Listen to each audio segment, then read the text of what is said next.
being vertically challenged, I asked the organizers to kindly arrange a footstool for me so that you can see me. Okay, so let me start by thanking GDF and especially Mr. Moses and Nisha who have made my journey possible to come here. This is my first international visit after, since the COVID period, and here I am exactly 3 years since my last visit in Delhi and in Patiala at Punjabi University. So let me start by pointing out one thing that I first noticed when I was coming out of the airport. I saw there's a Hyundai sort of sculpture, two hands holding. One is human hand and another one is an AI hand. So first I did not see the Hyundai sign. I thought that this was a GDF sort of welcoming us to participate in the this AI conference. And then I noticed, okay, the name is Hyundai. So that actually reflects that how AI is, we are paying attention to artificial intelligence, paying attention to these new changes. And although COVID has disrupted our life in a way that we have never envisaged, but at the same time, it has hastened the process. It has made us aware that there is another part, think about a world where, this pandemic is happening and there's no connectivity, no digital connectivity. So what would have happened? Our life, starting from education to all other economic activities, all would have been disrupted in a manner never seen before. So how technology has shaped our world, how technology has reminded us that it is here and we can use it, whether we are using it in a negative manner or in a positive manner, that of course at the hand of the user. As the chair today reminded us that always a technology, a new invention is called as a disruptor. So we need to understand, we need to pay attention, how do we do it? So first let me start with, and then again let me start with a couple of statistics as my previous speaker did. Bangladesh, she mentioned about the gender gap indexes. In fact, Bangladesh has been has been the top performer in South Asia for the last 7 consecutive years, and its current ranking is 56 globally among globally among 150 out of 156 countries. 56 or I think 65 if I'm not much mistaken. So here we can see that how Bangladesh, in all of the subsections, there are 4 categories where women's participation, women's empowerment are measured. Political empowerment, globally the rate of women's political participation is only 22%. In Bangladesh is 55%, and the closest country in South Asia in terms of women's political participation is Nepal, where they have achieved 24% of women's participation in politics. In terms of economic participation and opportunity, we can see in Bangladesh, I was very surprised to hear about India's rate of economic participation. In Bangladesh, it has been 36%. In 1970, right after Bangladesh's independence in 1971, the rate of women's economic participation was only 4%. Gradually, and I'll come to that, how and why, gradually it has reached to 36%, whereas South Asia's total average is 23.6% of women's participation in economic activities and opportunities.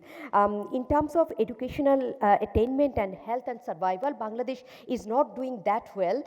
Despite that, in Bangladesh, we can see maternal mortality rate is only 173 out of per 100,000 women. Neonatal rate of death is 17 out of 100,000 women. Under 5 female child mortality rate is 27 out of 100,000 women, female children. Girl children. So here we can see that how Bangladesh's women are faring so much better, and how this has been possible, how education can play even a better role, especially as pandemic has created a new situation in Bangladesh, which we term as a feminization of joblessness, meaning after the pandemic, when the businesses opened, offices opened, the first heat of the job cut, it affected women because they thought there is this idea, as Madam Chair pointed out, that women's first women is a secondary wage earner. Women is a mother first. Women is a sister first. She has to be the primary caregiver in the family. So therefore, the first job cut affected women. So in Bangladesh, we can increasingly see there has been a feminization of joblessness, and women are the primary victim of losing their jobs than men. So here we can see that how this where educationists can play a role. First of all, we need to see that what level of education we are talking about. Are we talking about primary level, or are we talking about secondary level or tertiary level? Coming from a tertiary level of being a tertiary level of educator, I experienced different kind of challenges than a primary level educationist teacher or a secondary level of teacher would encounter, and I'll also come to that. So first we need to look at what level of education we are talking about. With the pandemic, it has become very apparent to us we need, as has been spoken yesterday and today as well, we need to think about a hybrid mode of education. But then which area are we talking about? From Bangladesh's perspective, are we talking about an urban area? Are we talking about a rural area? Are we talking about areas which are closer to Dhaka, the capital city, or are we talking about further, areas which are, far from Dhaka, which are far from, regional districts, which are subdivisional districts or divisional districts? So these are some of the areas we need to look into, and here we can increasingly see that often the educationist himself or herself, they do not have access to education, access to a digital device. They do not know how to, educate, how to take a class using a digital device. So we need to pay attention to these particular areas that train your teachers, how to make them understand how to use this particular digital device. Not only that, as we can see that as we have just heard about the hierarchy of usage in terms of digital device in a house, when during the pandemic we started handing out digital devices to our both male and female students, we have seen that how one device is being used by so many members of the family. When we are taking classes, they don't, especially female students, they don't have a room for designated for themselves for 1.5 hours when the class is going on. So all of these challenges that they had to go through, students and also some teachers, how in a family, say for a family of 4, when both the mother is working, father is working, they need their laptops as well as their kids needs laptops. So how can a family, a sort of middle income family, can afford 4 laptops for different purposes, and it is connected to their job, connected to their education? So there's a lot of financial implication to this which we need to pay attention to. Then again, we are talking, we need to look into how digital divide works. Digital divide is not only about accessibility, but is also about what are the contents are being shared, how these contents can be made available, how can we control some of the dissemination of some of the, contents of which spread very easily through internet, how misinformation, disinformation and fake information can be encountered. We are talking from yesterday, but this is an area where we need to pay attention that how disinformation can affect social and communal harmony. We have seen in Bangladesh it happening quite often recently, and then we have been able to track down how these were spread and who are the culprits and how we can bring them to justice and how we can prevent this from happening further. Then we are looking at that why, how women's education is disrupted when they are being part of online education system. Pandemic had not only a gender impact, but also it also told us, it also showed the loopholes in hybrid mode of education. So here we come to the pedagogy of not only teaching, but pedagogy of gender itself. So when we are talking about gender, what do we understand? Are we talking about only women? Are we talking about gender, meaning how social relationships are defined on the basis of biological identity of a man and a woman. So we need to broaden our horizon, and here I would go back to some of the issues that were brought yesterday, and also some of the issues that when I teach in my classroom, being at a tertiary level, when I talk with my students very openly, that what is the primary unit of education? We are talking about teachers as in a profession, but primary unit of education is a family. So in the family, how a mother is teaching their son and their daughter differently, that is the primary level of education, where we are learning how to interact with each other. How do I differentiate between, a sort of female friend? How do we differentiate between a male friend? How do we teach our girl children, do not go out after sundown? But for boy children, we do not teach them that no, take your sister and provide a sort of safety net, provide a safe society for herself. This is something we often miss. Then again, whatever the mother is teaching, the history, the narrative, the story, the national narrative, all of these, a child first is learning from the mother. We know this very famous saying, my mother knows it all. My mother knows it the best.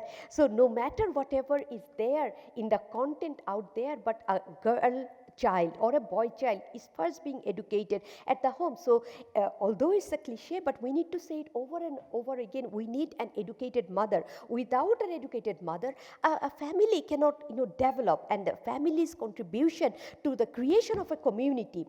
When we are talking about community, let me give you a few examples from Bangladesh. We encountered violent extremism, and 2016 was a rude awakening for us when the Holy Artisan incident took place.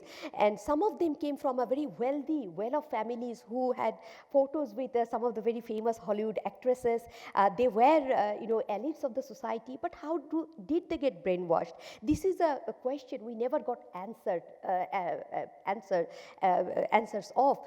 But what we have seen is that we have this typical understanding about the spread of violent extremism, that maybe those who have less, exposure to globalization, they can be recruited easily. In fact, in today's world, how we can see that it is those educated and with digital access, with digital devices, they can be recruited better. So what we did in Bangladesh, we spread the community understanding and community teaching, which has helped us to counter violent extremism at the very nook and cranny, and different nook and cranny of the country. So in the community level, when you teach or when you have a community leader taking sort of charge of maintaining certain kind of order, if there is someone in the community who is going there for the first time, renting a house, who is he or she, where the family is coming from, what is their source of income, all of this is how we have been able to successfully so far,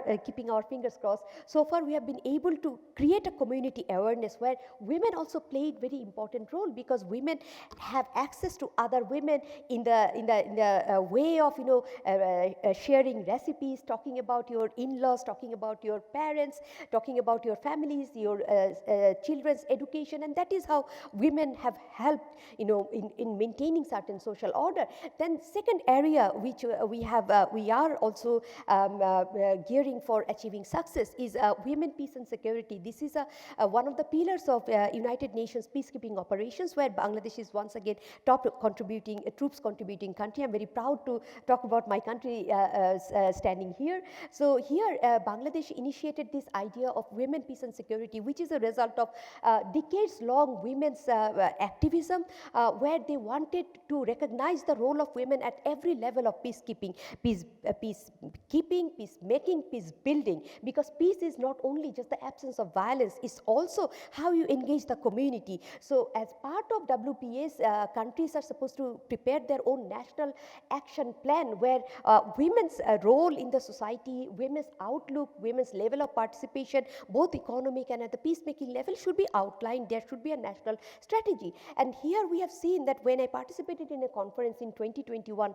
virtually, it was organized by US Pacific Air Command, and in the global session I heard how it was being difficult for women working in Japan, women working in one of the South American countries, and women working in New Zealand, that whenever we are talking about allocating resources for women's empowerment, it is seen as a threat that money is taken away from men's work to unnecessary women's work. What do women know? What do women contribute?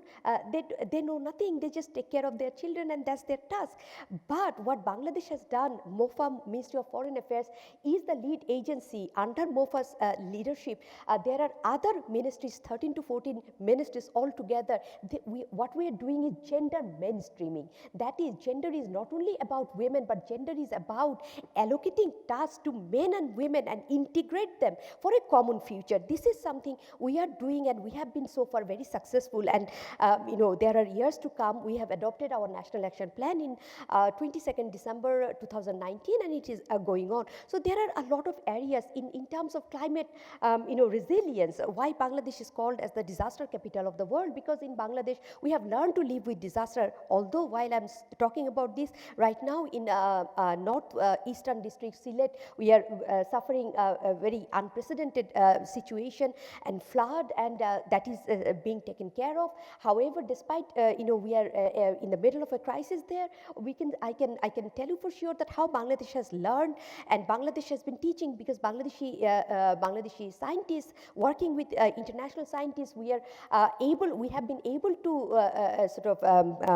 invent soil resistant crops, so that with the increasing salinity in the coastal areas, there are new types of crops who can withstand increasing salinity. So in so many areas we are working, and where female scientists are equal parts of those teams.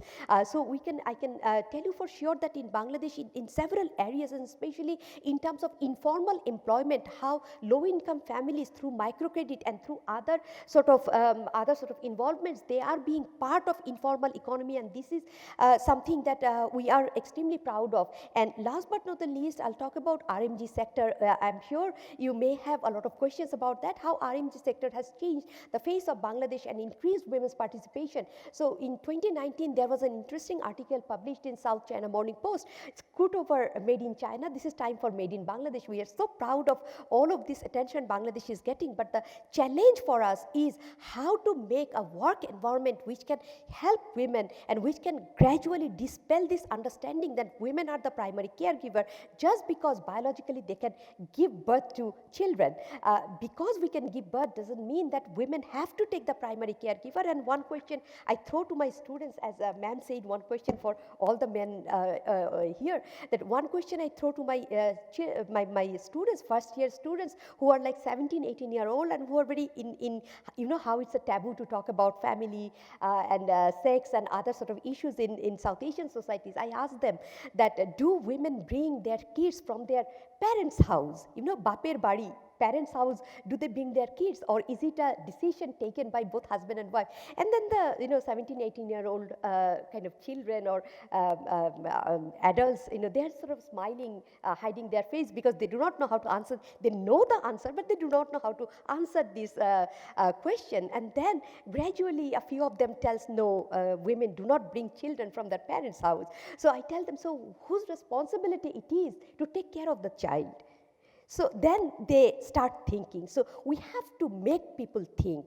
This is what I, as an educationist, this is what in my own capacity, this is the best I can do, that I can ask them question, I can ask them, everyday practices, do not take them for granted. There is a famous saying by Carl Jung, a psychologist, that it is difficult to think, and that is why people like to assume. Assumption is easier. So do not assume that women are there as primary caregivers just because they can give birth. Just because they can give birth, they are not going to do all the work associated with it. And they can contribute in so many different capacities. Ma Durga had 10 hands, and that is how you sort of give people, make people this assumption that women can do everything. No, we also need our breaks, we also need our entertainments, we also need a life of our own. And last but not the least, I want to share, inspired by ma'am, that my personal experience that when in early 30s, my best friend, my husband, he passed away in his sleep. He had a heart attack. So since then, it was early 30s. You know how South Asian societies work. So there has been countless marriage proposals. So you have to, as a woman, your first task, it doesn't matter, then I was an assistant professor, it doesn't matter you're an assistant professor, it doesn't matter if you go for your PhD, your primary task is to please a man. I said, no, that cannot be my primary task. So I have not, on principle, I did not marry second time. I mean, I'm not saying that I am against marriage. I'm not saying I'm against, men. That is an idea often people have, that a feminist is anti-men. It is not that. It is about being friends. It is about having a partner in life. Whenever you get a good partner, by all means get married, and life becomes very much, blissful, as I used to have. But because I haven't, I have seen that men needs a wife, and I rather respond to them, I need a wife, someone who will be staying at home, and after a long day, when I come back home, give me a cup of tea and take care of me. Where is that wife of mine? So I haven't found a wife for myself yet, and we need to dispel the myth around the word wife. It is her task to provide everything. So education can be multifaceted, multi-layered. That's what I've been trying to tell, that it is not only the job of an educationist in the classroom, but it's something we can do in our own capacity, in our everyday life, whenever we are interacting with each other. And thank you very much once again, Mr. Moses and Nisha, for taking the trouble of getting my visa and getting me here. And thank you all.